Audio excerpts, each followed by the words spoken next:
mainly work in the areas of foundational literacy and numeracy, library education, environment and sustainability education, and the use of mother language in education. The mother language of lakhs of children in the region where we operate is Maithili. I'm not sure how many of you have heard of this language, its name, or have even heard the language. Except for Gautam from Shikshat, I know that no one else here can speak in Maithili, but I know that Gautam can. It's an incredibly sweet language of the region of Mithila. That's where we work. And it's at the foothills of Nepal, to give you a more sort of a clearer idea of where it is geographically. It is surrounded by 7 major rivers. So you can imagine how much of a water-rich, water-dependent community it is. It is primarily agrarian, and it also faces devastating floods almost every year. So a large amount of the people's way of life, culture, religious practices, and also the challenges they face come from this geographical location and characteristics of that region.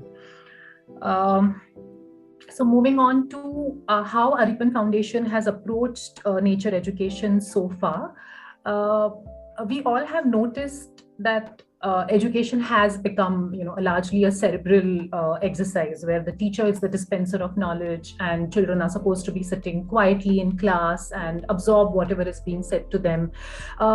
But we noticed, most of us here know this, how much of a vacuum there is when it comes to a learning experience that involves both your mind and your body and allows for a certain extent of physical practice and experience and observation of the world around us. So the world around us does not really, come inside the classrooms, or we don't quite engage with it.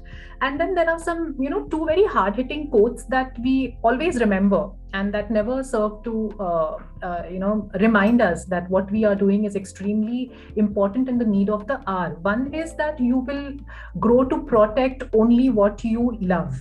And if children are not engaging with the world around them, are not discovering its wonders, and are not falling in love with it, then there is very little chance they are going to have any kind of will to protect or fight for it. And secondly, there is this thought by George Monbiot that hit us really hard when we read that quote around 2-3 years ago when we were just starting work in this area, which is that most people who in their adult life have been seen fighting for the protection or conservation of nature have been people who have had very intense engagement with it in their childhood. And devoid of that intense engagement, it's very difficult to grow up to be cohabiting the world in a sensible manner. I mean, it's just not going to be there. So we have also adopted this kind of an approach, which is that we would like children to connect with the world around them in creative ways, physically moving out. And by the natural world, we also mean connecting with the community and not just with the flora, fauna, but to be out of the classrooms, to become citizens in that sense and to connect with the world around them. Now, while we had this broad philosophy somewhere in mind, I think what actually helped us translate it into practice has been our interactions with the Nature Classrooms team. And especially the 7 principles that they speak of. So, okay, so this is what you want to do, but how do you go about doing it? Right? So start with the environment education syllabus, and what does it have and where is it lacking, and how can we make the lessons therein more relevant, also more age appropriate, contextual, helping move away from the very human centric view of nature and learn to look at it through a different lens. So all these things together sort of helped us shape our initiatives and actual practice that is happening in the schools of government schools of Darbhanga largely. So I will share with you a few, activities and engagements that have happened between Aripan Foundation and the children and teachers of government schools, as well as with the community. So we also have to thank the Odeon program for this, because it is only through the Ardyan program that we started engaging with the government schools of Darbhanga in the areas largely waste and sustainability and biodiversity. So the modules that Wipro Ardyan has compiled or brought together are quite wonderful, and they are extremely intensive. So they helped us approach schools, and they also helped us give some kind of an order and a sensible sort of a shape to the whole journey of engaging students with environment education. So let me show you the work that some students have done. So these are also parts of a report or documentation that has come out of the Wipro Ardyan journey, but I'll talk about that a little later. Right now, I would just like to show you what children have been doing. So this is one of the experiments that the children did to understand the concept of biodegradability, and they chose around 3 to 4 pots and took some soil and took things of different materials, and they dug up the sand, the soil, they buried those things deep inside, and they continued to keep it moist, etc., for about 20-21 days, only to see what was the result of their experiment. What happened once the soil was dug up again after 21 days, and they had to document their observations. And it was quite interesting because we were able to connect this experiment on biodegradability with some very local methyl cultural practices when it comes to food. For example, there is a very interesting concept in Mithila of sukhaut, which is dried vegetables and dried produce from the farms that are dried in the sun to completely take away all moisture from them, and the removal of moisture helps them stay intact for longer, and also the role the temperature plays in degrading something or not. ये अचार के भी जो डब्बे होते हैं जिसको धूप दिखाई जाती है वगैरह वगैरह, तो ये चीजें वो थोड़ा बायोडिग्रेडेबिलिटी के साथ लिंक कर रहे थे कि पानी जरूरी क्यों है to be able to degrade something organically और डीकम्पोज समथिंग ऑर्गेनिकली, और अगर उसको डीकम्पोज नहीं कराना है तो पानी का या नमी का उससे हटना कितना आवश्यक है. And then in this context how sustainable and friendly is this practice in the methyl culture, which is the practice of keeping your homes stocked with that sukhaut. तो farm produce भी waste होने से बच जाता है because you have an alternative way of drying them and storing them. So these were some of the things that these connections sort of kept happening through these experiments. And move forward. Okay. So another exercise that the children engaged in with was where does the waste in their very own city Darbhanga go? कि कचरा कहीं तो जाता था ये पता था, लेकिन कहाँ जाता था पता नहीं है. तो वो फाइंड आउट करना कि कचरा अगर आपसे सिटी से निकलता है तो आपकी आंखों से चला गया, out of sight out of mind. अब ऐसा नहीं है. Now the children know where it goes, where is another कचरे का mountain coming up very close to their city Darbhanga. And they also engaged in this whole process of understanding what composting means, making their own compost inside the schools, failing once and trying once more. तो school के ही अंदर काफी पेड़ पौधे हैं, लेकिन जो पत्ते गिरते थे उनको जलाया जाता था. But now the practice is not to जलाना but to gather it and make their own compost, so which we think was quite a significant step that happened this time. The second time they were successful, which is also a very encouraging thing. Rupam from Aripan Foundation and with Anjali's support also took the children to visit a small farm very close to Darbhanga, where they spoke to the farmer primarily on the areas of farm waste. क्या होता है जब farming से waste निकलती है, how does that get managed, and also to understand from the farmer himself कि हमारे खेत में कभी कुछ waste नहीं जाता, nothing goes to waste on our farms, how we manage to make use of every small thing. So this is the way they are also now getting out of their classrooms and connecting with the community, connecting with with people who are engaging in practices like farming and understanding more from them. Visiting a nursery was also a part of their community engagement. कि nursery से क्या अलग waste निकलता होगा, farm से क्या निकलता है, why are nurseries a little different, how differently do they operate, what kind of plants will you find in the nursery, what kind of people come there. So I So these have been some of the interesting engagements. Then there have been some other students who focused on Mithila में local packaging किस प्रकार का available है. सिक्की grass से पहले के जमाने में बहुत सारे containers डब्बे वगैरह मिलते थे. तो ये just to highlight the point about how children are connecting with the local Maithil practices that are really sustainable but that are now dying a slow death. कैसे ये पत्तों के छोटे छोटे दोने बनते थे, and why it is good to know about these from elders who still practise it and what are the benefits of it. तो एक बैम्बू बांस जिसको बोलते हैं, उसके कितने सारे उपयोग मिथिला में होते थे, अभी भी होते हैं. So these were some of the different kinds of uses of bamboo that the children managed to find after talking to the elders around them. Some 21 uses of bamboo, which they compiled, and they also compiled pictures of the same. उसी के साथ साथ we also engaged with biodiversity as a topic, and a very important part of the module of biodiversity was for the children to go out of their homes and observe and also inside their homes. So this concept of hidden housemates, तो उनके तरफ ध्यान उनका जाना, उनकी तरफ देखना, घर के आंगन में ही जो इतनी रिच बायोडाइवर्सिटी है उसको देखना और उसका डॉक्यूमेंटेशन करना. So very simple things like the children asked us questions such as सांप दिखे तो दीदी क्या करना चाहिए, या Rupam and Anjali will also remember, what do we do if we see a snake, shall we go and take a picture, what is it that we can do. अगर कोई जानवर होगा जो अधमरा सा होगा, what if it's on the verge of dying, should we pick it up, should we leave it to die, how should we then touch it, not touch it, should I pick it up, put it in a box, what should we do, and how should we document. So a lot of questions, and here we also ended up speaking about ethics in in what, if I can call this research or observation. तो ये शुरुआती तौर पे ये discussions हमारे बच्चों के साथ बहुत ही अच्छे रहे.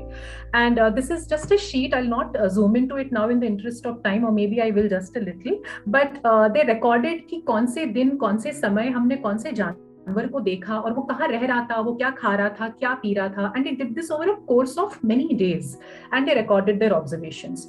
So इसमें एक छोटी सी बात भी नजर आती है कि पहले the day, on the first day we started, children looked at cows, crows, dogs, monkeys. These were the animals that they ended up observing and documenting about. लेकिन पत्ते के नीचे देखना या फूल की दो छोटी छोटी पत्तियां होती हैं, उन पत्तियों के बीच में देखना, this was not anywhere in their schema of observing biodiversity around me. So to get them down to looking at as minute as possible, as small as possible, was a very, very interesting journey for us. और इसी से ये भी पता चलता है कि a realization, that to find the beauty of nature, I don't have to go to a sanctuary, or I don't have to go to some exotic land somewhere. मुझे अपने घर के आंगन में ही इतनी सारी चीजें मिली जिसकी मैंने कल्पना भी पहले नहीं की थी. So this was the experience that the children had, which we think was immensely valuable. And then further on, more examples of the leaves around me और उनके क्या उपयोग होते हैं. So this kind of documentation happened. फिर साग हम कौन से खाते हैं. एक कैटेगरी होती है leaves की, edible leaves. अब edible leaves में कितने सारे leaves होते हैं. And these are again the साग that are very, very popular in Mithila, in the Maithil culture. और ये तो बच्चों के घर में, घर के आंगन के पीछे, नानी के गाँव में, दादी के गाँव में तो इसकी खेती होती रहती है. So they were very happy to compile all this information and present it. And it was, I think, quite a useful exercise. Then we introduced them to an Instagram account of someone who creates art out of flowers, seeds and leaves, and the children also attempted to make their own art out of these things then. So you can see their attempt, and they were very shy about presenting this कि हमने तो इतना अच्छा नहीं बनाया है, but we thought it was a good beginning nevertheless. Then here they are trying to observe creatures that are found in decomposing leaves. कौन से creatures पाए जाते हैं, are they different from the creatures that we have found somewhere else, what have they been doing inside this pile of dried leaves वगैरह वगैरह. So this has been some of our if I can say, engagement in the area of nature education with children. Now moving on to the second point, where I said I'll speak a little about how Aripan Foundation approaches libraries, and then I'll combine the two and talk more about how these two initiatives are helping enrich each other. So libraries के बारे में भी ज़्यादातर लोग मैं समझती हूँ कि यहाँ जानते ही होंगे that it is not just a shelf full of books. Right now with I mean, I may say some things that all of us know, so please bear with me, but this has been our approach at Aripan Foundation of understanding libraries. Most of the schools we work with in Darbhanga are underserved government schools, and they lack the basic infrastructure. So libraries की तो बात ही नहीं है, मतलब कोई भी school में आपको functional library नहीं मिलेगी. Cupboards हैं जहाँ पे books that are absolutely unappealing to children are locked up for years, and that's where they remain. So one of the things, obviously, we wanted to work towards was setting up vibrant library spaces in government schools. Libraries are places where children are exposed to rich repositories of knowledge in the form of not just books. You know, it is also a place where there can be several activities and games played around what children have read, what children have seen. It can be a place for discussions and reflections and debates. And we have been supporting teachers to explore the creative uses of a library and to imagine it in very many forms.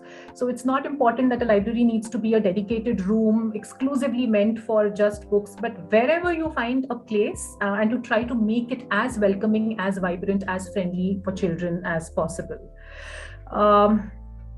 So that's what the Aripana Library Program is aiming to do. And Team Aripana has also been very fortunate to be supported by Bookworm Goa and their professional development course for library educators. So one of the areas of our work, like I mentioned before, has also been foundational literacy and numeracy, building libraries and providing access to good quality books therein, along with quality engagement with the books, is also important for any kind of library that we help set up. And we consider libraries to be important places to be able to build foundational literacy, numeracy skills in children, and supporting teachers to become better library practitioners. So moving on to, how have libraries then been of value to us or have enriched our nature education initiatives? So there was one thing that we were noticing during one of our projects with Pratham Book Story Weaver, where we created around 130 books for children in their mother language, Maithili, on the Story Weaver platform. And at the same time, we were studying the syllabus of students studying in government schools of Bihar, first से लेके 10th तक कौन से subjects हैं, उस subjects में कौन कौन से चैप्टर्स हैं, चैप्टर्स में क्या क्या कंटेंट है, and we found such an amazing link between what they were being taught and all these books that we kept on creating on Story Weaver. So we thought that bringing those books into the classroom while the students were being taught a particular chapter, helping them engage with that subject in a more delightful way, with illustrations and with interesting plots and also twists. Standard text जो text books में है, उसके अलावा अगर ये books कुछ और perspective उनके सामने रख रहे हैं. For example, there is a chapter in the 7th और 8th standard text book that's called सूक्ष्म जीवों का संसार.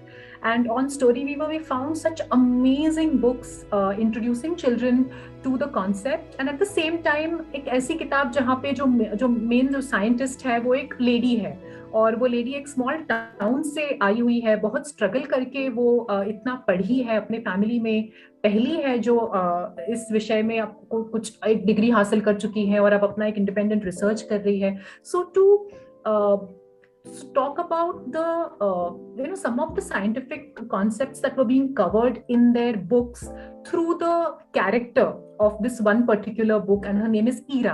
And then Ira is talking about how she goes about observing certain very small microorganisms, और क्या होता है जब temperature कम ज़्यादा हो जाता है, वगैरह वगैरह. So it was a very nice way for us to approach these topics through these books that we found on Story Weaver.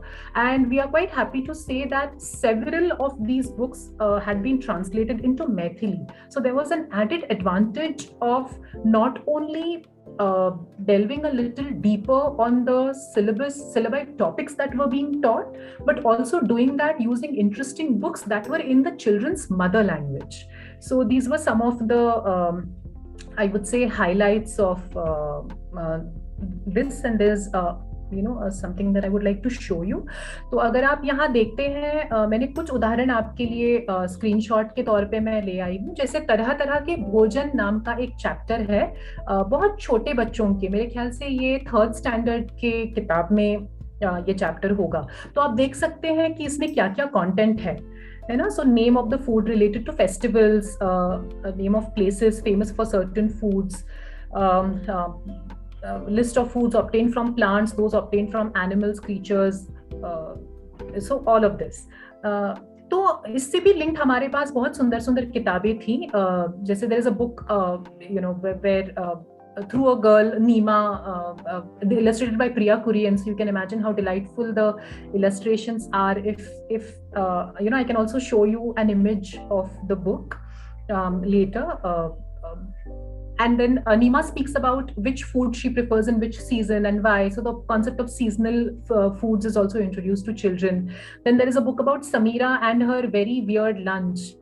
So Samira wants to eat what the cows are eating, what the crows are eating, what the ants are eating, what the vulture is eating. And then when she goes to see the food they eat, she's like, no way, I can't eat what they eat, but this is my food, this is what I eat. But hey, come on, let's enjoy a feast. You can continue eating what you're eating, I'll eat what I eat. And then she starts enjoying the roti sabji that all this while she has been not wanting to eat. But such a beautiful story of introducing children to the various foods that different creatures prefer, like. And also another book called Colors on the Street, which in Maithili is Baat Par Ka Rang. So this it's also a very beautiful book that introduces children to just what their streets are made up of. Kya kya hai aapke streets par, in more in terms of the food that is available all around them. So towards the end of this book, we did a very interesting exercise with the children as well. So why don't you look at what's in the street outside your house? But we made it more towards what creatures can you find, and the smallest creature that you can pay attention to and observe. Tell us more about that. And so I think these books have served to be very great entry points and also as closure resources. So sometimes after a chapter has been taught and enough has been said about that, and some experiments have been conducted, so now let us sort of read this one book that we feel is very relevant and that explains the concept in a more interesting, nice way that is appealing to children. So these books have often come handy to us to make lessons interesting, and like I said, having them in Maithili has also helped us quite a bit. So let me see if I have, so apart from the syllabus mapping and bringing books into the classroom, in coinciding with what the children have been learning at that particular time or what they are being taught, we have also been quite particular about the different various days that generally get celebrated. People often say कि क्या फायदा है उनका, साल में एक बार tiger day मना लेते हैं, साल में एक बार कंजर्वेशन डे हो जाता है, वाइल्ड लाइफ वीक हो जाता है, what is the use of it? But we feel they are very great opportunities to once again bring attention to the books that we have created and bring them into the classroom, speak about matters that generally don't get attention or space inside the classrooms. So we make a list in advance of all the days that are coming for the next 3-4 months, and don't miss a single opportunity to connect children to literature that exists, and not just literature. Again, library spaces, I mean spaces that involve different mediums of information, right? So there is books, there are picture books, there are documentaries, there are posters, there are videos and images. So there are a lot of these materials that then we bring to children on the pretext of these days that get celebrated. Community Connect has been an important part of our libraries. And they have helped our nature education initiatives as well, because we have connected with teachers who are experts at composting or who are experts at finding ways to reuse things or repair things, and we have sort of invited them to the community resource center that Aripan Foundation has very recently started, that help them engage with children a little more. So these have been some of the ways in which we have used the library space for nature education in particular. And in schools, things have been a little difficult for us. We admit that, because COVID didn't make it easy. Schools reopened in August this year after a very, very long gap.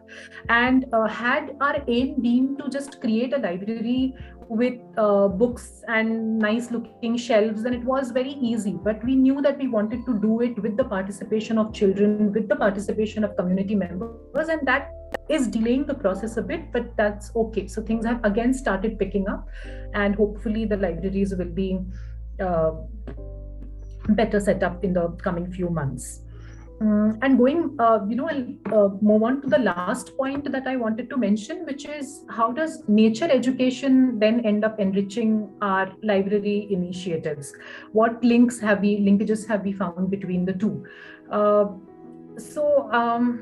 I think the most important and the most valuable outcome of our nature education initiatives with children in the context of libraries has been creation of quite, I would say, original literature by children and teachers of Darbhanga. For instance, I can say that the library then has no longer remained a place where children have remained consumers of knowledge, right? They have come to the library having created their own literature. So those pages that I showed you earlier, and I'll share them again once, have been reports that have been prepared by children teachers with a lot of support from Aripan Foundation. But if you see, children have written these things, they have observed these things around them, they have connected with the world, connected with the community, created their own observations, done their own experiments, and largely about the Maithil context, the geography of Mithila. And we have some very good literature now that has come out of these initiatives or engagements that children have had with the natural world around them. So abhi Mithila mein agar aap dekhenge to the pokher or the pond ecosystem is of extreme importance. I mean, I cannot tell you how significant the pokris are in Mithila and in what sad state they are in presently. So this was the first time that the children even told us that they were engaging with the problems that the pond ecosystem in Mithila was facing.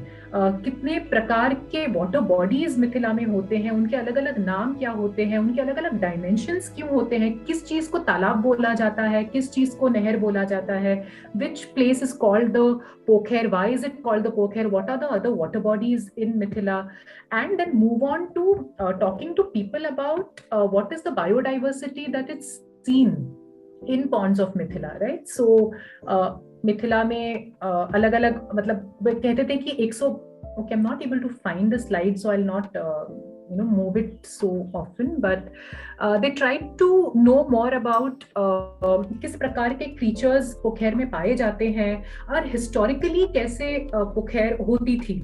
वहाँ पे बकायदा कुछ creatures को अलग अलग corners में पोखर के डाला जाता था because they were considered important for that ecosystem of the pond, and these ponds are man-made, so which is why it was necessary to introduce certain creatures inside so that they could balance out the pond ecosystem. And in olden days ऐसा माना जाता है कि पोखरी के कोने पे metallic plates लगे रहते थे जिसपे उन creatures की आकृति बनाई जाती थी, so that you know that if you want to drop a creature into the pokher, which corner of the pokher you're supposed to do it in.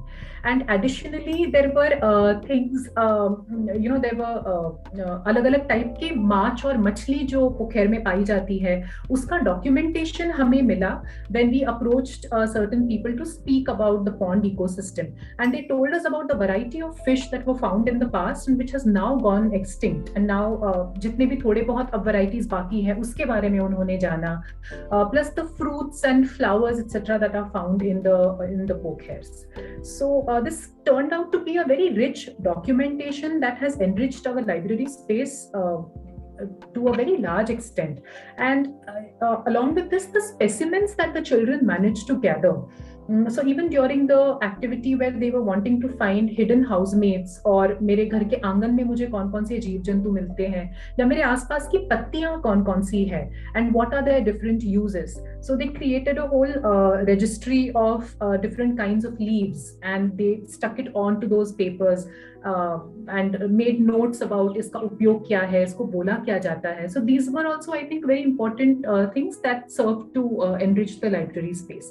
And we look forward to having creations like these come up every year, so that we create a rich documentation of the Mithila geography and the various ecosystems, and also the challenges that it presently faces. इसी के साथ साथ बहुत अलग अलग तरीके के, जैसे मैंने पहले भी बताया, that we make use of these weeks and these days to help children connect with the world around them. तो National Moth Week इस बार हमने celebrate किया, and children put in a lot of hard work trying to identify moths that are found in North Bihar specifically, and to create their sketches and their drawings, and we had a compilation of their drawings all put together. So we hope in the future we are able to give more attention to firstly doing these kind of activities, and secondly documenting them and very much making them part of the library space. So within their schools, or even in our community resource center, wherever it's possible, multiple copies can exist, and the same copy can be distributed to the other schools in that same cluster, so that everyone can avail of these resources. So very briefly, I think I've touched upon our work in the area of nature education and in the area of libraries, and also how we have found both these initiatives being very complementary to each other and supporting each other really well. So I hope I haven't rushed in too fast, but so I would like to stop here with what I wanted to share. Thank you so much, Jamuna. That was a really nice kind of overview of the kind of work that you're doing, and thank you for threading in how you brought in the nature education elements as well as the library space into Aripan Foundation, and some of your experiences doing that. Thank you so much. I thought, since it's fresh in everyone's mind right now, you just had your presentation, we could have a short 5-minute kind of question answer discussion thing if people have for Jamuna. I know I have a couple of questions, but let's keep it really kind of short, again in the interest of time, and we also want to hear from Himangi about what they are doing in their own spaces. So if anyone has any quick clarification or a question for Jamuna, please do ask her now. Two questions. Mm-hmm. Yeah. Thank you, Jamuna, for the presentation. It was really good. It was really helpful. Yeah. My first question was mainly on what age, classes were the students in, which you were teaching or guiding them in. So which age group were they in? And second is, in numeracy, was it possible to teach them, develop their numeracy skills?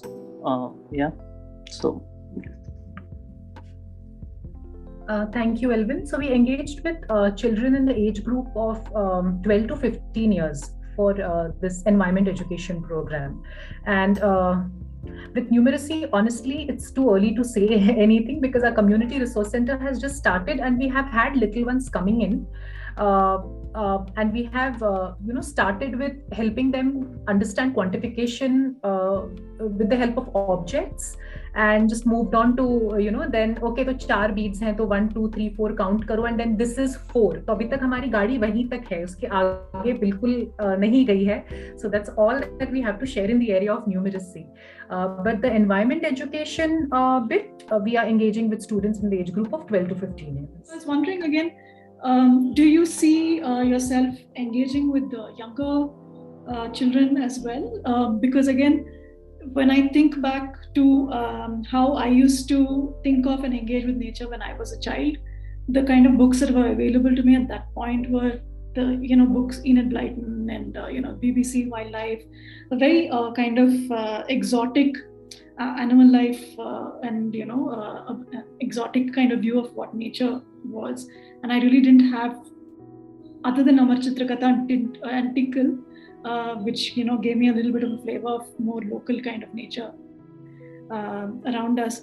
I was wondering again, if do you see yourself engaging with younger children, because the possibilities of coming up with very fantasy kind of stories is so important for that young age, and at least it shaped my idea and excitement about nature, because it allows you to think of these fantastic creatures and these very bizarre kind of things that you can make up in your mind. And there's so much of potential for art, but also just for creative thinking. And so I also see the library space as something that allows a child to get away from the typical, very one-sided curriculum that we have to follow and think of. I just wanted to, get some of your thoughts about that. Yes, absolutely, Veena. And with all this work going on, there was always a level of dissatisfaction because we were not yet engaging as much as we wanted to with the younger children. But now we think it will become better because, I don't know, because we have our own community resource center now where we plan to bring in the children. So we work in 2 schools right now to a very, very, I should say, a lot. So one school we have managed to get access to younger children, but the other school we have not yet managed to get the kind of access that we want. But that's right. Without engaging with younger children, we really feel we are not doing what needs to be done. So our focus now moving forward is younger children, and hopefully next time I'll have some interesting things that we have been able to start in that area. So, so very much looking forward to it. And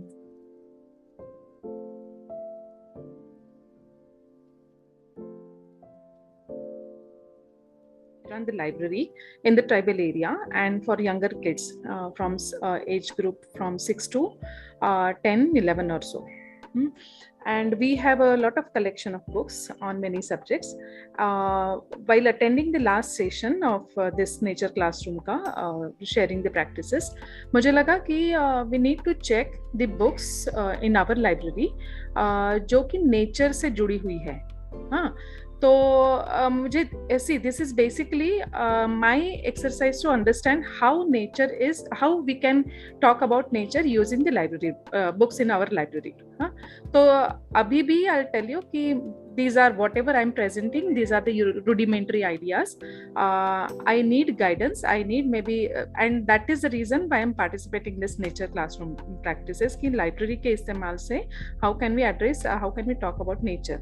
क्योंकि being a tribal region, हमारे सारे बच्चों के आसपास इर्द गिर्द जंगल है, तो बहुत ही नेचर के बहुत सारे एलिमेंट्स हैं और हमें ये भी मालूम है कि बच्चे बहुत कुछ जानते हैं उनके पेड़ों के बारे में, प्राणियों के बारे में, पंछियों के बारे में बहुत कुछ जानते हैं जो हमें कुछ भी मालूम नहीं है. तो इसीलिए my idea, as I said in the last meeting, कि कुछ किताबें चुनना और उसमें देखना कि नेचर किस तरीके से प्रेजेंट किया गया है. तो मैं शुरुआत करती हूँ कि मैंने मेरी टीम को बोला कि मुझे नेचर वाली किताबें आप ज़रा दे दो. हाँ, one of the team members I said कि मुझे नेचर वाली किताबें दे दो. उसने मेरे हाथ में 10 किताबें थमा दी. And my exercise starts from there कि किस तरीके से हम नेचर को देखते हैं. मैं नाई से कि मुझे नेचर वाली किताबें दे दो, तो मेरे साथी लोग जो है वो नेचर को किस तरीके से देखते हैं, मतलब क्या उनको समझ में आता है कि किताबों में नेचर का मतलब क्या है. तो उसने मुझे दी 10 किताबें, उसमें से 6 किताबों के बारे में I will talk to you. मेरे पास कितना टाइम है? आई मिस दैट फर्स्ट वाला. You have about 20 minutes. Okay. Yeah, please go ahead. Yeah. So I'll start presenting the किताबें first. No, just a moment. हाँ.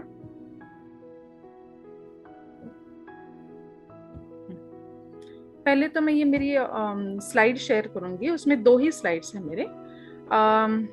एक तो जो किताबें मैंने देखी उसमें से मुझे लगा कि क्या क्या तरीके की किताबें हैं. So I found 3 categories mainly. One is the purely nature book. तो नेचर बुक क्या है, that will come in the slide. दूसरी किताबें मुझे दिखाई दी कि कुछ they create some feelings for nature, जैसे कि रिस्पेक्ट है, लव है या एम्पैथी है. तो इस तरीके की किताबें हैं. और तीसरे टाइप मुझे दिखाई दिया कि मनुष्य की जो जीवन है, that life is told through the stories. हाँ, मतलब सारे एनिमल्स है या तो फिर पेड़ पौधे हैं, लेकिन they are telling the story, human values, maybe human life, human living. तो मुझे मोटा मोटी ये 3 तरीके की किताबें उसमें दिखी। तो अभी मैं जब कहती हूँ कि नेचर बुक क्या है, तो उस पर मैं जाती हूँ। Again as I said, this is the kind of a rudimentary idea of mind. क्या क्राइटेरिया है जब मैं कहती हूँ कि this is the nature book, तो मेरे लिए क्या क्राइटेरिया है कि ये नेचर बुक है? तो मुझे लगा कि सेंट्रल थीम जो है वो नेचर वाली है। मतलब उसमें से कुछ कोई भी कॉम्पोनेंट हो, पेड़ हो या तो फिर प्राणी हो, जो कुछ भी हो। हाँ, तो एक तो वो सेंट्रल थीम है। हाँ, क्योंकि मैंने कुछ किताबें ऐसी देखी कि जिसमें पेड़ पौधे हैं और बच्चा है, लेकिन बच्चा is a central theme, and बच्चा in his life is a central theme. तो उसको देखकर, और कुछ किताबें ऐसी दिखी कि जो किताबों में nature, elements of the nature are centrally located. हाँ, उनकी कहानी है। तो मुझे लगा कि ये क्राइटेरिया है कि सेंट्रल थीम है, जो नेचर के जो एलिमेंट्स और कंपोनेंट्स है उसको अहमियत है। दूसरा मुझे लगा कि क्राइटेरिया ये है कि उनके लाइफ के बारे में है, मतलब उनकी स्टोरी है। The story is of the पेड़ या तो फिर कुछ प्राणी या कुछ पंछी, उनके अधिवास जो है, उनका जो लिविंग है, तो उसकी स्टोरी है।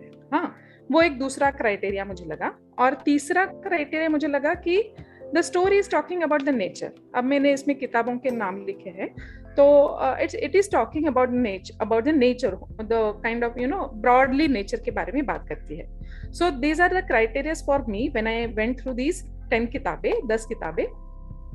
तो अब इसको बैक ऑफ माइंड रखकर we will go through the story books. तो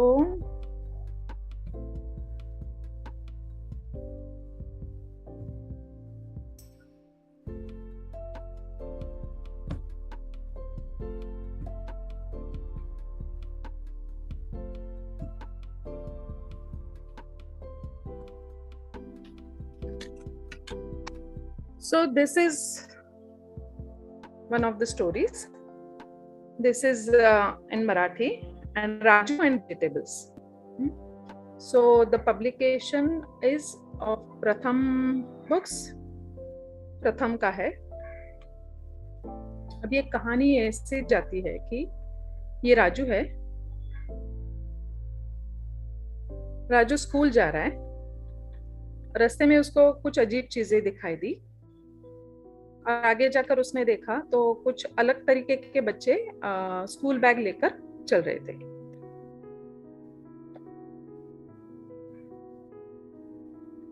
वो सारे जो बच्चे हैं वो वेजिटेबल्स के जैसे दिख रहे थे, मार्केट में जैसे सब्जियां होती है उस तरीके के।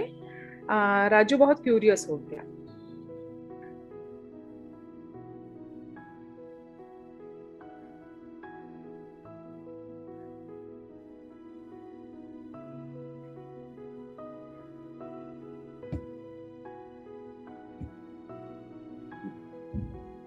तो राजू उसके पीछे, उनको देखकर उनके पीछे दौड़ने लगा।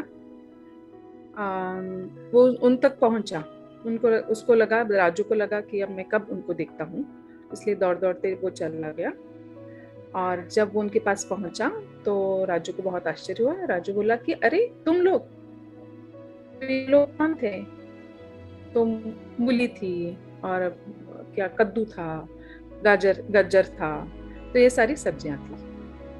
और वो कुछ नहीं बोले अपने आप, बस एक दूसरे को तरफ देखकर दे स्माइल्ड एट ईच अदर। उसके बाद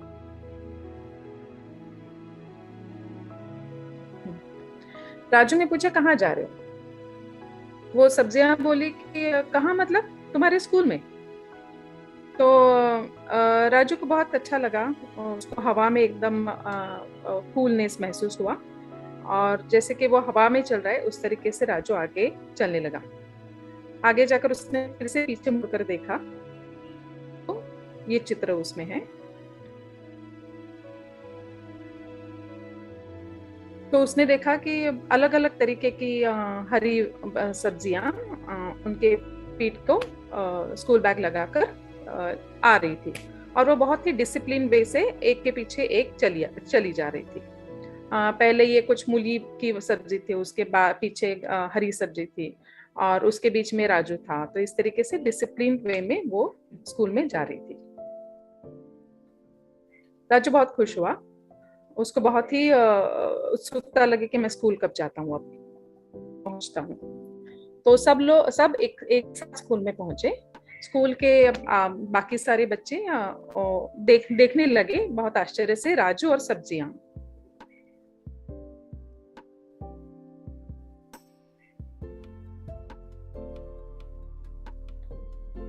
राजू की टीचर क्लास के बाहर आ गई, उसको भी बहुत आश्चर्य लगा।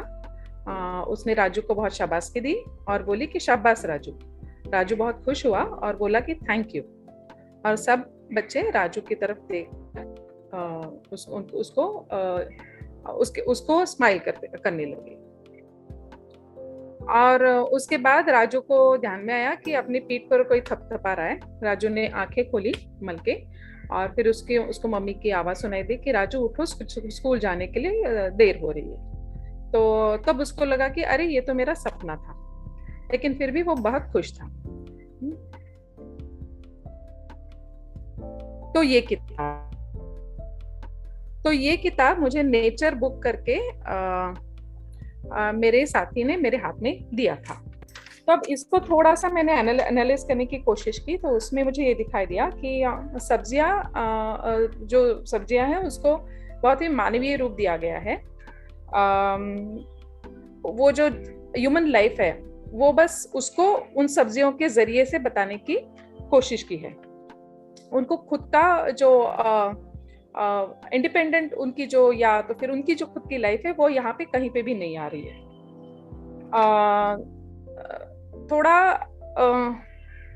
तो मुझे लगा कि ये नेचर बुक है क्या, तो मुझे लगा कि नहीं, ये बिल्कुल ही नेचर बुक नहीं है।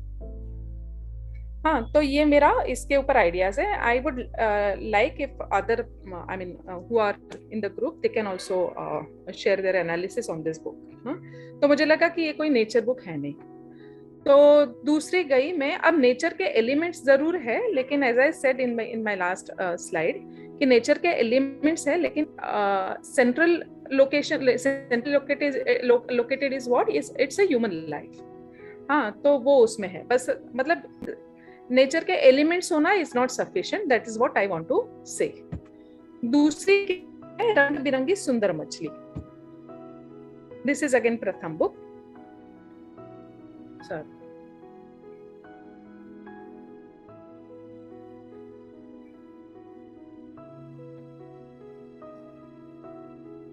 तो ये किताब है रंग बिरंगी सुंदर मछली। I hope you are seeing the pictures, क्योंकि मैं उन पिक्चर्स के बारे में बात नहीं करूंगी क्योंकि मैं वो दिखा रही हूँ। अब इसमें राजू चाहता था कि श्यामला नदी में वो तैरना सीखे। उसने दादाजी से कहा, दादाजी मैं चाहता हूँ कि मैं तैरना सीखूं, आप क्या आप सिखाएंगे? दादाजी ने कहा, बच्चों के लिए तैराकी सीखना बहुत अच्छा है, कल से तुम्हें नदी पर ले जाऊंगा, वहां गल्लवा मास्टर होंगे, वे तुम्हें तैरना सिखाएंगे। राजू रात भर सपने में भी मजे से तैरता रहा। फिर दिस किताब इस बड़ी थोड़ी लंबी है, बट फिर भी मैं बताती हूँ। फिर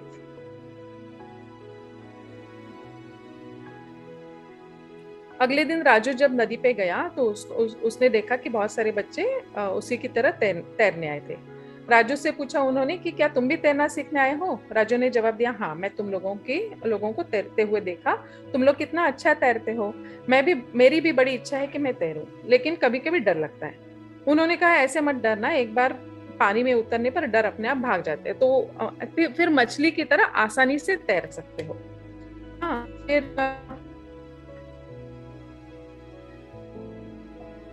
उन बच्चों ने छलांग लगाई और तैरने लगे।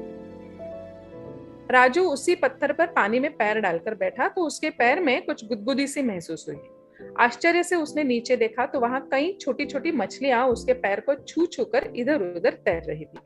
वे हरी, पीली और राख के रंग की थी। उन सभी की लंबी और पतली सी पूंछ थी।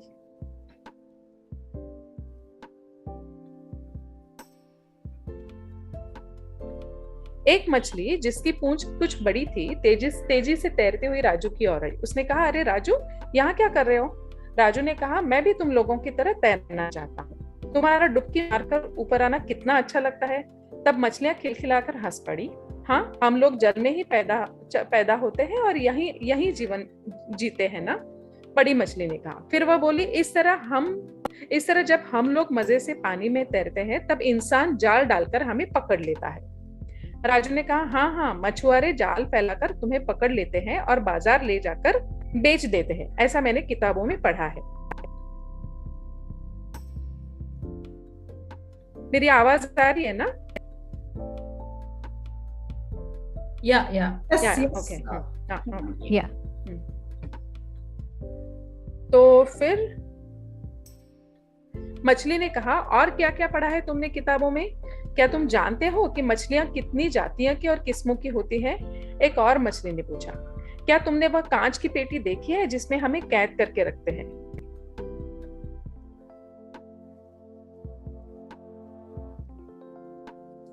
बड़े उत्साह के साथ राजू ने कहा, ओहो, हमारे शहर में एक मत्स्यागार है, वहां सैकड़ों कांचों के टैंकों में बहुत सुंदर सुंदर मछलियां रखी गई है।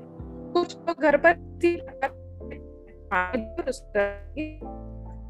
लाल, पीली, केसरिया, नीली और सुनहरे रंगों की छोटे बड़े अलग अलग आकार की मछलियां होती है। हमारे घर में भी एक मछलियों का टैंक है।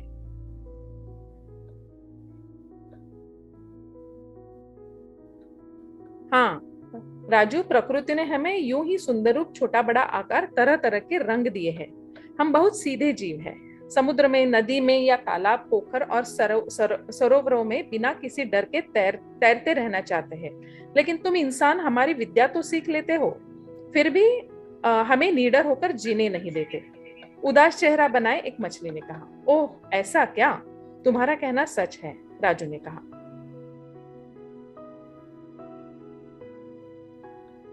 बड़ी मछली ने कहा, तुम लोग हमें एक छोटे से पानी के टैंक में कैद कर देते हो और खाना भी ठीक से नहीं मिलता। यह जीवन हमें बिल्कुल पसंद नहीं।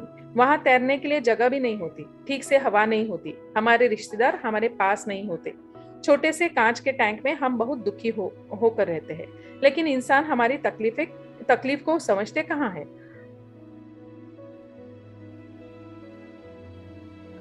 इस बात को सुनकर राजू को भी दुख हुआ। कोई भी प्राणी या पंछी बंधन में रहना पसंद नहीं करता। आजादी तो सभी को प्रिय है। राजू को लगा कि उन्हें बंधन में नहीं रखना चाहिए।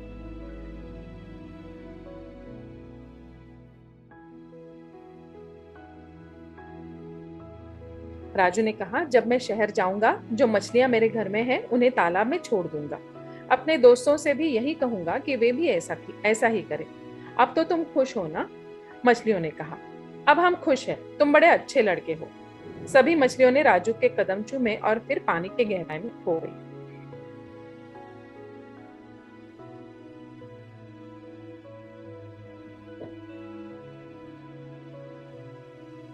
अब ये किताब यहाँ पे खत्म होती है। तो आई थॉट कि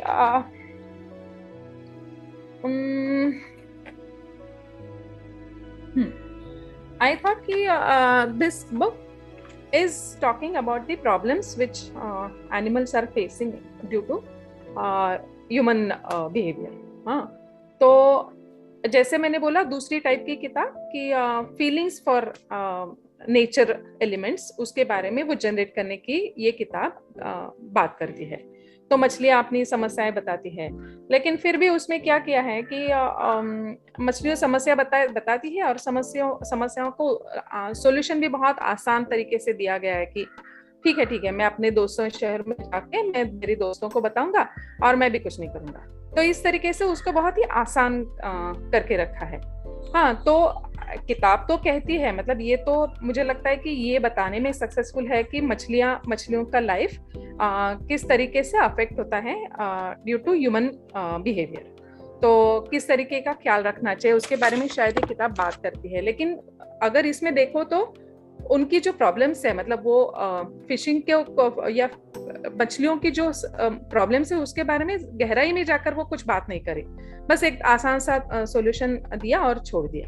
तो इस तरीके से ये किताब हमें कहानी को एड्रेस किया है। सो अगेन मैं बोलूंगी कि ये नेचर की कहानी है क्या, नेचर बुक है क्या? तो मुझे लगा कि it's not again a nature book, ये नहीं है नेचर की किताब। ये हो गई दूसरी किताब। तीसरा है कि और क्यों नहीं है नेचर की किताब, इसमें आप देखेंगे आप तो सेंटर में क्या है, मछली भी है और वो बच्चा भी है। हाँ, मछली है, बातें करती है, अपनी जिंदगी के बारे में बात करती है, तो सेंटर में मछलियां हैं, उनकी जिंदगी के बारे में भी बात करिए। हाँ, लेकिन फिर भी मुझे लगा कि नेचर बुक क्यों नहीं है, क्योंकि बस वही बात करके छोड़ देती है आगे, बस उनकी जिंदगी और बाकी सिर्फ समस्याओं के बारे में बात करती है, जो कि ऐसे लगा कि जो स्टोरी टेलर है वो बताना चाहता है कि तुम देखो इंसानों, तुम्हारी वजह से मछलियों को क्या क्या हो रहा है। हाँ, वो ये बताने की नहीं कोशिश कर रहा है कि मछलियां किस तरीके की होती है, कैसी जिंदगी होती है और क्या उनकी जो स्टोरी है वो नहीं बताने की कोशिश कर रहा है। इसीलिए मुझे लगा कि this is not a nature book. अब ये तीसरी किताब,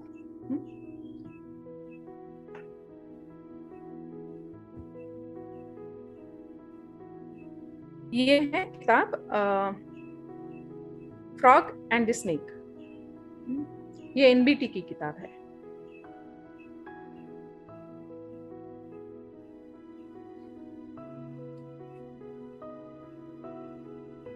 हरे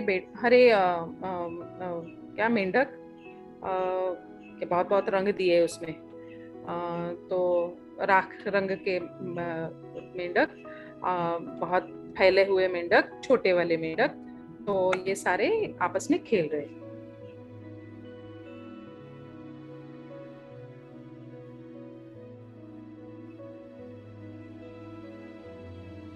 बहुत ही घनी हरी घास है। उस घास में से एक सांप देख रहा है। होशियार पक्षी अपने आप में बोलते हैं और भाग जाते हैं पंछी।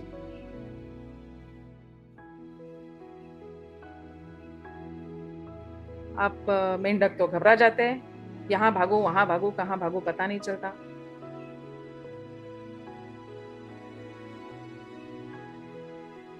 सांप मेंढक के पीछे पीछे चला जाता है।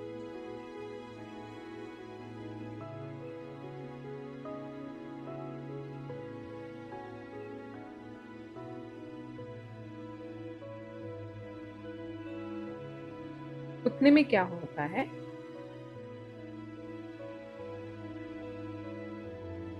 सांप राख रंग के मेंढक को अब पकड़ नहीं जा रहा है। उतने में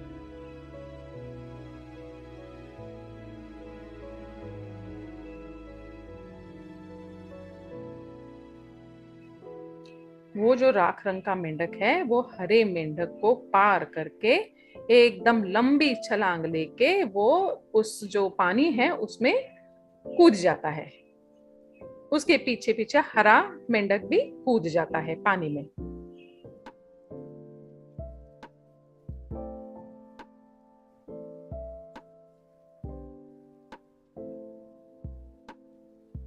सांप क्या देखता है, बस वो वेव्स देखता है।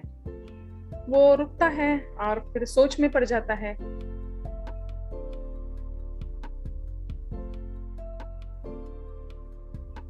उतने में क्या होता है, हरा मेंढक जो है वो अपना सर पानी के ऊपर लाके देखता है। जैसे ही वो देखता है उतने में सांप एकदम जोर से उसके पीछे जाता है और उसको पकड़ लेता है।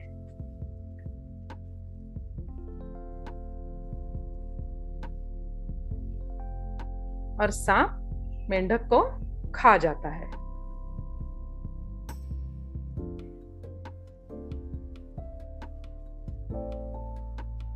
अब सांप बहुत ही खुश है, पर हरा मेंढक कोई सांप को खुश देखना नहीं चाहता।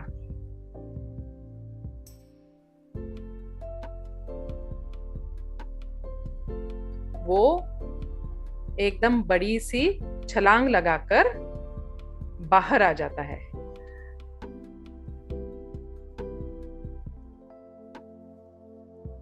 और फिर यहाँ पे कहानी खत्म। अब ये कहानी देखने के बाद मुझे लगा कि this is a nature book, क्योंकि central elements are from nature. उनकी जिंदगी के बारे में है और उनकी कहानी बताता है। हाँ, तो उसमें कोई वैल्यू नहीं उसको दिया है कि नहीं अब मेंढक ये कैसे खाएगा, सांप कैसे खाएगा, उसको सांप ने दया कर छोड़ दिया, तो इस तरीके कोई जो ह्यूमन वैल्यूज है उसको नहीं जोड़े हुए हैं। तो जो उनकी जिंदगी है उसमें ये दिखाने की कोशिश की है। और मुझे लगा कि this story open has a potential to open up discussions on many things, कि जिंदगी कैसे होती है, कहाँ कहाँ की किस तरीके से जिंदगी होती है। सो उसके बारे में बात करने के लिए बहुत ही चांसेस देती है। तो अब मैंने 6 कहा था, लेकिन अभी मैं 3 पे ही रुकूंगी क्योंकि 3 में ही ज्यादा समय चला गया। बट मुझे लगा कि this is kind of a nature book. तो अब इसके ऊपर मुझे लगा कि I need some kind of guidance from the group, maybe some clarity on the ideas, कि हम लाइब्रेरी में जब नेचर की किताबें देखते हैं तो उसको किस तरीके से हम कहना चाहते हैं हमारे पास नेचर की किताबें हैं। तो हम क्या कह सकते हैं कि क्या किताबें हैं कि जो हम बोलेंगे कि जो हमें नेचर के बारे में बात करने के लिए मौके देती है। दूसरा मुझे लगा कि ऐसी वाली किताबें जो पहली 2 वाली किताबें देखी, तो उन किताबों में क्या है कि मतलब वो थोड़ा मिसगाइड भी करती है। कोई अगर ये कोई किताब चुनकर मेरे पास लाता है और ये कहता है कि this is a nature book, तो मुझे लगा कि हम तो फिर बहुत ही रॉन्ग परसेप्शन हमारे दिमाग में रखते हैं कि नेचर को हम क्या कहते हैं। मतलब जैसे ह्यूमन वैल्यूज को कनेक्ट करना किताबों के साथ, क्या इसको हम नेचर कहते हैं? तो मुझे लगा कि this is also an element in any of the training programmes on nature, कि आप कैसे देखेंगे लाइब्रेरी में नेचर किताबों को। बस that's all, there I stop and forum is open for the discussion and suggestions. Thank you. तो Himangi, actually Himangi ने ये एक्टिविटी शेयर की थी एक ईमेल पे सबके साथ, और जब हमने पढ़ी तो we thought it was such an interesting activity to do with in the team. So thanks for that Himangi, because these were exactly the kind of discussions that then happened in the team and we were not able to reach any closure or any conclusion. तो अंजलि और रूपम के बीच में ये discussions हुए. In fact I will also request Anjali and Rupam to pitch in, but Anjali I believe in our team was the one who was saying कि ये किताबें nature की किताबें नहीं हैं, and precisely for the reasons that Himangi you highlighted, that ultimately there is a human character who is taking centre stage. या तो वो ही अपनी बातें रख रहे हैं, और या तो फिर 2 प्राणियों के माध्यम से ह्यूमन कंडीशन के बारे में ही कुछ बताया जा रहा है. So Anjali was someone who said that these books don't fall into the category of nature, but Rupam had a very different viewpoint. She said, I mean, human beings are as much a part of nature as are these creatures, so why do we consider these books not part of nature? And Rupam had another interesting point. Sorry Rupam, मैं आपके लिए बोल रही हूँ, आप please बोलिए. but she also said that these books will be such a great entry point into dispelling myths, if any. मतलब भले ही किताब हमने ली और उसमें हमने देखा कि मछलियों के बारे में कुछ गलत सा बताया गया है या मछलियों की पूरी जानकारी नहीं दी गई है, तो चलिए ठीक है, देखते हैं क्या है असलियत. Like let's go on to find what the reality is. So some books are useful because they open the door to another interesting and a discussion that will add value. So we ultimately reached the conclusion that no book can be considered as absolutely not a part of nature or not talking about nature. There are books that do it partially, and so that's what the discussion within our team was. लेकिन हम भी अपना एक final कोई इस पे opinion नहीं बना पाए, and we wanted to approach the group today to also help us understand this. So, but that was a very brilliant activity, Himangi. We really enjoyed doing it, so thank you for that. Thank you, Jamuna. मुझे भी वही सवाल है, so I don't have any answer to this. I understand that the first 2 books especially were making everything human centric, but if the target group for those books are really small children, then from a child's mind, if we think, I think that is the only way they can connect with what they are eating or what they are seeing around. I think the making stories in form of what they know and how they think and connect with make connections with them, that is the only way they will be able to think anything about nature. So like right now, I don't think there is any other option of going about these things than keeping things child-centric.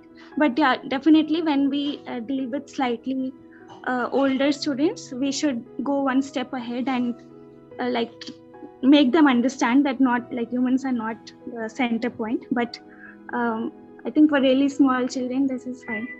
Just a comment or a passing thought.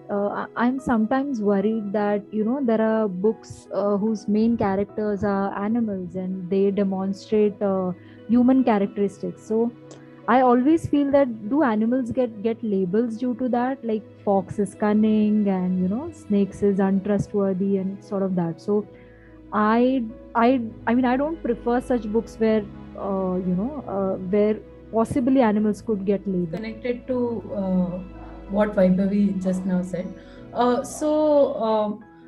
We look at nature in different ways, and we have different types of relationships with nature, right? I think it's good that different perspectives we have towards nature is brought out in different books. The child can make up its own mind as he or she grows, because we all connect with nature in different ways, and at some given point the child might connect with nature in a certain way. At some other point they might connect with it in a different way. So bringing in different perspectives through stories. Let's take the examples of a fox being cunning. Maybe the child will interact with a fox or read an encyclopedia later and discover that cunningness and foxes don't have anything to do with each other, and come up with a perspective of their own. So despite the varied approaches books have towards nature, all of it do in the end contribute building a schema for children. ये तो बच्चे भी जानते हैं कि हाँ चलो वहाँ पे अगर सांप है, कुत्ते हैं, बिल्ली है, और फिर अगर ये नेचर्स, बच्चे भी जानते हैं कि नेचर्स क्या है, और हम लोग भी जानते हैं कि नेचर्स क्या होते हैं। तो फिर यहाँ पे अगर मान लेते हैं कोई भी, हमारे लाइब्रेरी में बहुत सारे ऐसे बुक हैं कि अगर हिमांगी के पॉइंट ऑफ व्यू से देखें तो वो सब नेचर से रिलेटेड नहीं है, ओके। और अगर हम अपने पॉइंट ऑफ व्यू से देखें तो वो नेचर से रिलेटेड है, क्योंकि मान लीजिए अगर जो भी राइटर है या फिर इलस्ट्रेटर जो भी है, वो बुक जिससे बनाया गया है, बुक का जिस तरह से बनाया गया है उसमें कलर्स फिल किया गया है, जैसे ग्रीन्स है तो हरियाली की कहानी, हरियाली और रानी की कहानी हमारे बुक में है। लाइब्रेरी में एक बुक हरियाली और रानी, तो फिर उसमें हरियाली भी दिखाया गया, नेचर्स का हरा हरा कलर्स भी दिखाया गया, पानी वगैरह दिखाए गए हैं, और इसमें थोड़ा बहुत नेचर्स पे थोड़ा ज्यादा फोकस दिया गया है उसमें, और एनिमल्स पे जो है वो थोड़ा कम दिया गया है। और फिर उसमें अगर कोई लड़की है बात कर रही है एक आपस में तो उस पे भी थोड़ा कम एम्फेसिस दिया गया, जोर दिया गया है। और नेचर पे जो उसका क्रिएशंस, आई मीन टू से, मतलब आप लोग सब समझ रही होंगी कि नेचर पे ज्यादा फोकस दिया गया है, इलस्ट्रेटर ने दिया गया है, और फिर एनिमल्स और पर्सन पे थोड़ा कम फोकस दिया गया है। तो क्या उस तरह के बुक को हम लोग क्या कह सकते हैं कि वो नेचर बुक है या नहीं है? तो फिर यहाँ पे हम लोग, जैसे जमुना मैम बताई कि हम लोग में डिस्कशन एकदम अच्छा तगड़ा डिस्कशन हो गया था बहुत देर तक इस चीज को हम लोग कंटिन्यू करते रह गए, कंफ्यूज हो गए, हम सब कंफ्यूज थे ये नेचर है कि मेरे पॉइंट ऑफ व्यू से नेचर था, अंजलि के पॉइंट ऑफ व्यू से नहीं, वो नेचर था ही नहीं, और मैम के पॉइंट ऑफ व्यू से ओके हाँ ये नेचर भी हो सकता है, मे बी नेचर नहीं भी हो सकता है। तो मुझे अभी इस मीटिंग में मुझे ये क्लियरेंस चाहिए कि एक्चुअली वो नेचर है या नेचर नहीं है। तो प्लीज आप लोग बताओ कि ये नेचर है कि, ताकि बच्चे हमारे लाइब्रेरी में आए तो उनको मैं क्लियरली बताऊं कि बच्चे देखो ये क्या है। और इलस्ट्रेटर जी जो कलर करते हैं उसमें उन्होंने जो दिखाता है उनको भी सोच के बताना चाहिए कि हाँ ये नेचर से रिलेटेड है या नहीं है। I just wanted to say कि is it possible that even if a book looks like it is about nature, like say the frog and the snakes, it can even then be treated as a non-nature based resource, simply because it is not being viewed in that context. So if we don't go forward, or we don't take that book ahead, or we don't do an activity with it to connect it back to the real experience of nature, it will still, I guess, on some level just remain a book, and it becomes then very difficult to even help children understand nature through a static resource like that. So I'm kind of wondering whether we need to take the book and like Bookworm does so very well, take the book and make it about the story and about the experience and then talk about nature. मैं अभी भी कहती हूँ कि सांप के को लेकर मेरे मन में जो डर पैदा हुआ है या तो फिर जो कुछ निगेटिव फीलिंग्स है वो पंचतंत्र की कहानियां पढ़ने के बाद ही है, वो मैं डेफिनेटली कह सकती हूँ. अभी भी मेरे दिमाग से वो गया नहीं है. तो आई डोंट नो कि क्या हार्म करती है ये कहानियां, क्या सच में मतलब उनको तो बड़ा ये किया गया है, लेकिन फिर भी मुझे लगता है कि कुछ तो हार्म तो करती होगी ये कहानियां, जैसे मेरे दिमाग में. और वो जो प्रोसेस मैंने की हुई थी मेरे दिमाग में जब मैं ये बड़े वाले लोगों का लिटरेचर पढ़ती गई, तो उसको वो निकालने के लिए, अनलर्न करने के लिए मुझे बहुत टाइम लगा था. कि ये जो मेरे दिमाग में जो बैठा था वो हटाने के लिए मुझे बहुत टाइम लगा था. तो अगेन आई डोंट नो कि ये ठीक है, ये ठीक नहीं है, ये प्रोसेस चलनी चाहिए या प्रोसेस नहीं चलनी चाहिए. I don't know. दो तरह से देख रहा हूँ इस चीज को. एक कि अगर कोई चिल्ड्रन लिटरेचर की बुक है और सिर्फ उसको एक बच्चा पढ़ रहा है, तो उस किताब की अलग अहमियत है, अलग इम्पोर्टेंस है. लेकिन अगर एक फैसिलिटेटर फैसिलिटेट कर रहा है किताब को, तब उसका एक अलग इम्पोर्टेंस है. वो ये कि अगर जो हेमांगी जी ने जो फर्स्ट या सेकंड वाली किताब के बारे में जब बता रही थी, वो जिसमें वेजिटेबल्स को एक ह्यूमन कैरेक्टर्स के तौर पे दिखाया गया था, तो अगर एक बच्चा उसको पढ़ रहा है तो सिर्फ वो पढ़ के नहीं वो किसी के साथ डिस्कस करेगा या नहीं करेगा, लेकिन जब कोई फैसिलिटेटर या लाइब्रेरी एजुकेटर या कोई टीचर उसको एक क्लासरूम में ग्रुप के साथ फैसिलिटेट कर रहा है, तो उसको पूरी आजादी है कि वो उस डिस्कशन को कैसे आगे बढ़ाएगा. राइट, वो चर्चा कर सकता है कि आपने इस किताब में कौन कौन से कैरेक्टर के बारे में पढ़े, और वो डिस्कस कर सकता है कि क्या सच में ऐसा होता है आपके आसपास, क्या कोई गाजर या मूली चलते हुए देखा है आपने, अगर चलता है तो क्या होगा, आपके आसपास कैसी विभिन्न चीजें दिख सकती हैं. तो उस टाइम पे बच्चे क्या कल्पना कर रहे होंगे, इमेजिन कर रहे होंगे ये चीजों को. तो फिर एक फैसिलिटेटर के पास पूरी इस पॉइंट की तरफ मोड़ने की बात होगी कि यहाँ पे जिन्होंने कहानी लिखा है वो भी एक तरह से इमेजिन करके ही चीजों को दिखा रहे हैं. तो मैं इस दो पॉइंट ऑफ व्यू से एक किताब को देख रहा हूँ कि अगर एक बच्चा अकेले में पढ़ता है तो उसका एक अलग इम्पोर्टेंस है या एक अलग ऑब्जेक्टिव हो जाएगा, लेकिन एक फैसिलिटेटर अगर फैसिलिटेट कर रहा है तो फिर एक अलग. Thank you.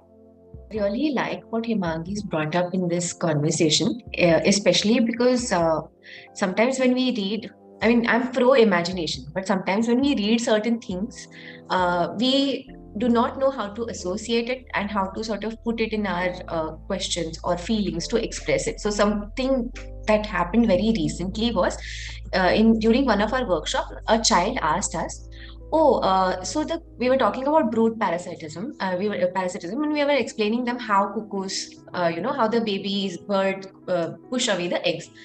And a child asked us in an associative fashion, so don't they feel anything like us about their brothers or sisters? Do they not take care of their brothers and sisters? And we were quite baffled because we didn't know, as facilitators, this something that we are teaching them. We're also like, whether it's in the mode of a book or a video, we are teaching them to imagine, to understand the world. And these kind of questions and discussions are often, when it comes to feelings, it's very difficult to explain them how to relate to it. So this is something that I would like to hear your views on when these kind of questions come up, जहाँ पे हम लोग feelings और natural instincts को associate कर रहे हैं. How should we bring it out in front of children? Has anybody tried anything in these scenarios?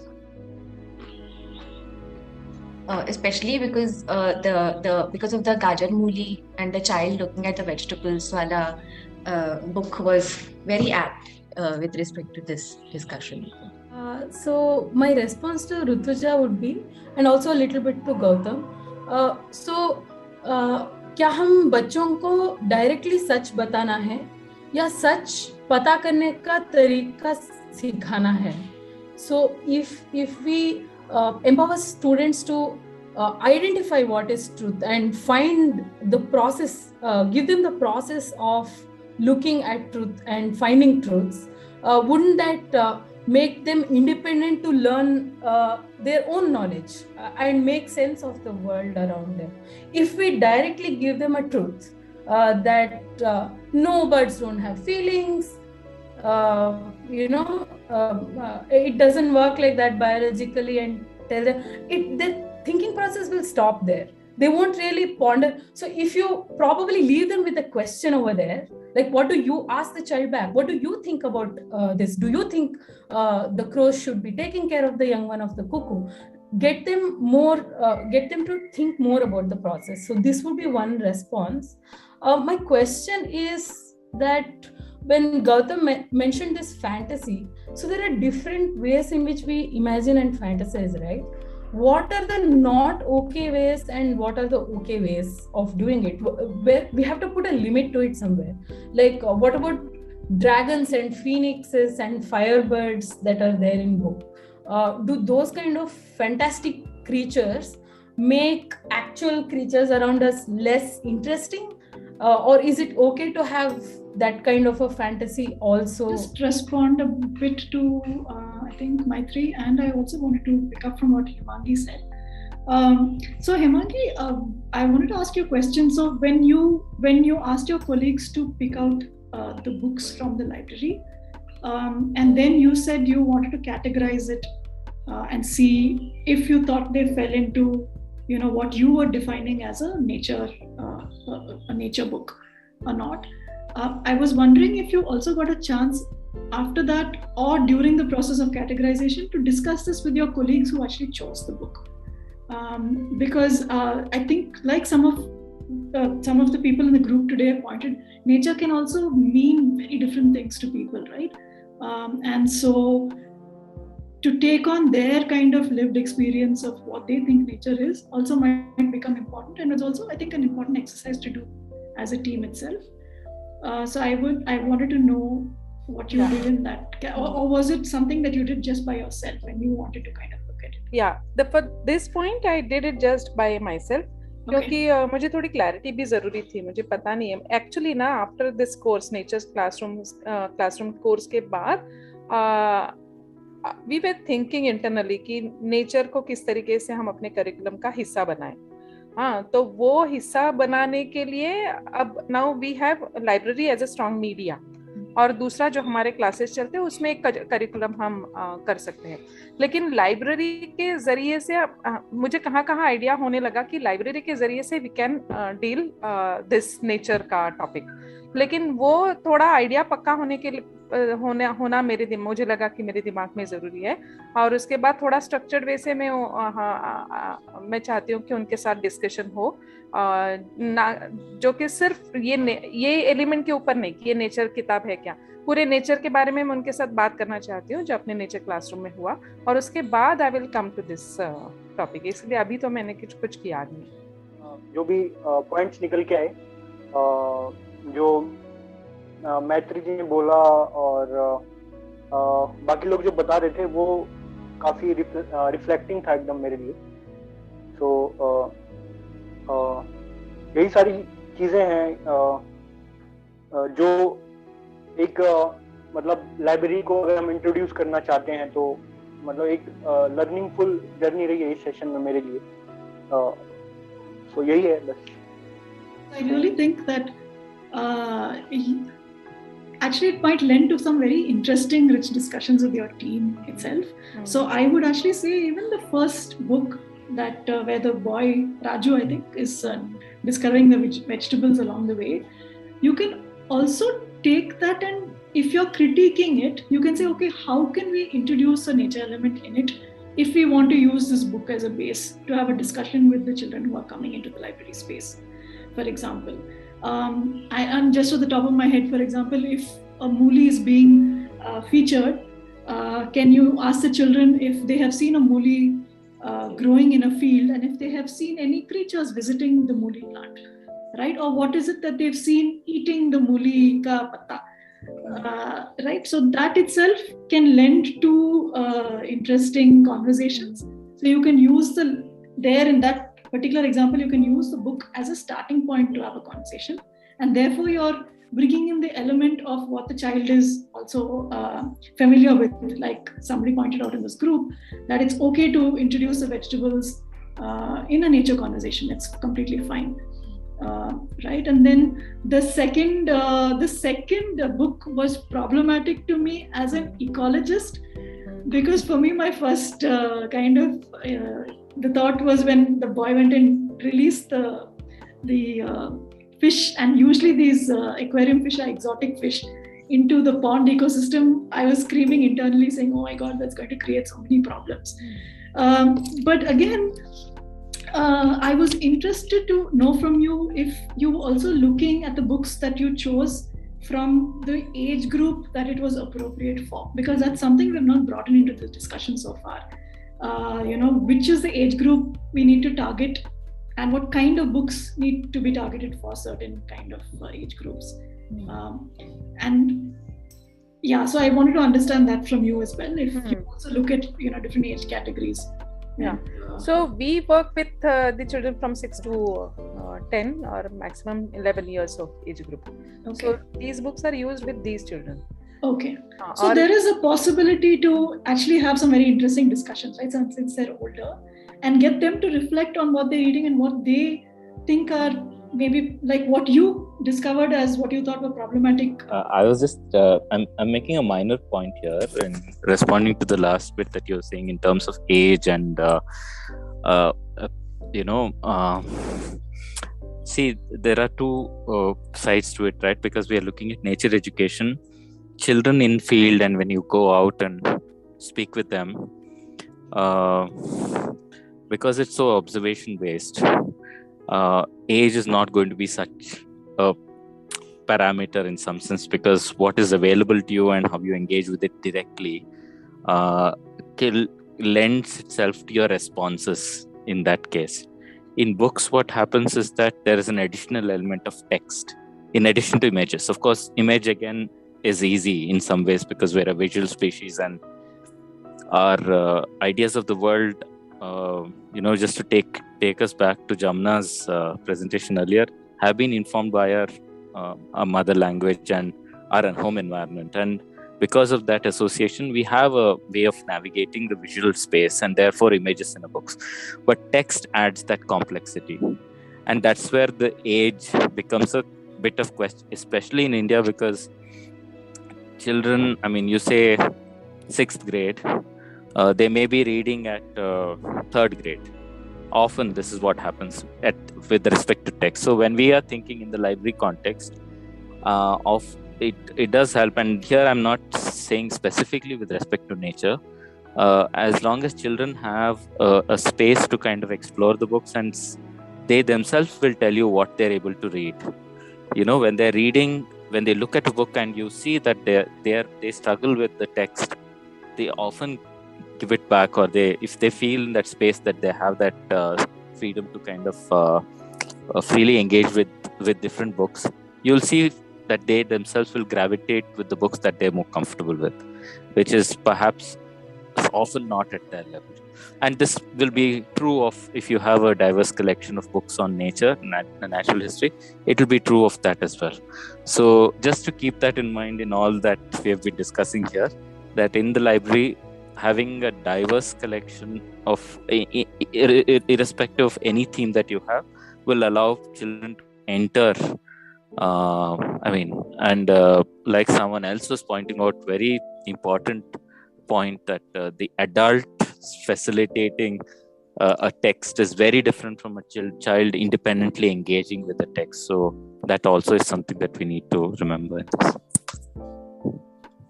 And so Teju, just asking you a clarification on that. So there are pros and cons to each, right? So does it take away the specialness of a child engaging with the book if there's an adult facilitating? No, not necessarily. That's why I say that you don't have one book, right? Yeah. That would be a question mark, or in a way that, okay, there's one book and the facilitator has shaped the experience of that book in a particular way. but there could be several other books that the child can independently engage with the library. That's what makes it interesting. There are contexts and even in nature that they are unfamiliar with it. For example, in Jamuna's case or in Hemangi's case, suppose you have a book on mangroves. It's an alien landscape for both those locations. But what would it mean for a child to engage with that? What world will it open up for the child? Yeah. Right. So as much as it's important for us to keep in mind the context, you have a diverse collection which can have other books like this. So that doesn't take away the magic of the world around them. Yeah. If you have a wider and a broader collection, so that would be interesting. So I don't think, that would be how you kind of perhaps respond to one book, one perspective. And the other thing also is that as a facilitator, it depends on how you hold that session, right? Yeah. Are you being didactic and firm in how you're locating that book or opening that book with the child, or are you being tentative and investigatory and or inviting children into the book and asking for their responses? So that really helps in shaping how children respond to it. I'm just loving the discussion that's happening, and just a thought. I've been wondering since Hemangi has brought up these questions, I'm wondering, what do we classify as nature books? Is it something that gives you information about nature, or could it be like as a subtle background? So for me, for example, growing up, Ruskin-Bond books, even though they were stories about him, nature played such an important role in his writings that one of the things that I remember, one of the stories of him that I remember is the cherry tree. And I remember that had a very, very powerful impact on me. Similarly, even in Harry Potter, for example, Hagrid's love for the animals is in ways telling you how even dangerous animals can be. If you understand them, if you learn about them, you can be friends with them in a way. But these are not nature books per se. So I'm just also wondering if these classify as nature books, or are we saying only where we learn about relationships in nature, and is that just nature books?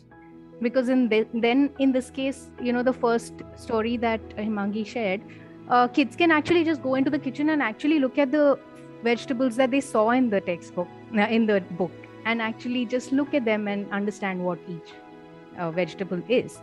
So that could also be a learning that could come out from there. So I'm just wondering, all these questions are coming up. There may be many ways you can imagine and try to answer this question. One simple way of doing it is to say that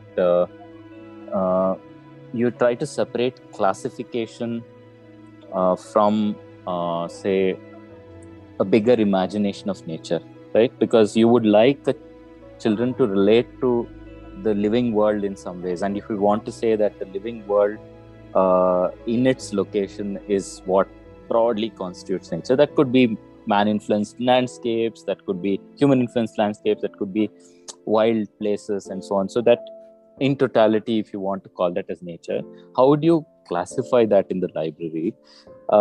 Partly you could approach it in perhaps these ways. One is keep the classification aside, okay? And keep it as, okay, let's take it, because classification, you want to do it using Dewey Decimal, whatever you want to do. You want to do it by genre. There are other ways, better ways to do it in some ways. But you could do, say, thematic displays. And there, if you say, I want to do a display in the library related to rain, something very concrete, easily accessible, instead of saying, I want to do a display on nature. You could do that. You could do that as well. But I think for access, you could perhaps make it more visible and more concrete for children to enter that space. That is one way of thinking about it. So associate a theme with a particular way of engaging with books in the library. So that could be like a display, or say if you want to celebrate a particular day. I think that also came up in this. So you have, Harvest Festival. I mean, what is not natural about it, right? So there's so much nature associated with it. There's life cycles, there's the multiple things that you can do, and associated books can come together. So my suggestion is, if you can try and reimagine approaching this entirely, rather than focusing on what constitutes a book on nature, think of what themes you would like, and can they come together? Can the books come around those? So that would perhaps allow you to relax a little bit and bring the same books for more than one space. It could be, say, for example, a theme on colors in nature as well, right? And so just imagine the kind of, you can take out colors from the different books that you have and have a discussion around that. Exactly. Well. Absolutely. Yeah. So, Hemangi, Rupam, Jamuna, I don't think you should worry yourself too much on, again, I like that, Hemangi, that you did this categorization, because that itself, you can see what a rich, how nicely it's, bringing out a very rich discussion, I think, today, making us think, through this. It was a huge learning for me and for a lot of us.